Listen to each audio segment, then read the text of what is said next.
Hello. Today we are going to learn how to create a ride for an event like a basketball game or a music concert using Wagon Carpool. We start by opening the browser on your phone or computer and typing in WagonCarpool.com. The home page shows two options: Carpool for events and Carpool for work commute.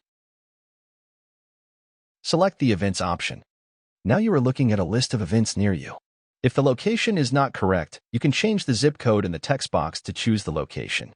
If the event you are interested in is not in the list shown, try searching for the event using the search text box using the event name, artist name, or the venue, or by filtering events by categories like sports, music, and comedy. Select the event you are interested in to go to the next step. Now let's create the ride. You can either choose to drive others with you or choose to ride with other drivers. You can also select the number of passengers and change the one-way or round-trip options.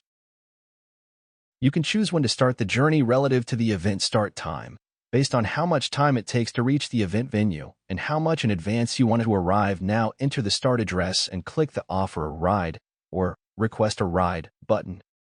You will need to log in using Google to be able to create a ride. Please select the Login with Google button and complete the Google login.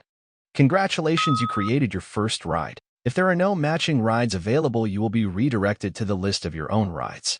You can come to this page again later and select the Find Matches option to find any available matches. You can select one or more and send these users a request to match. If they accept your request, you will receive an email.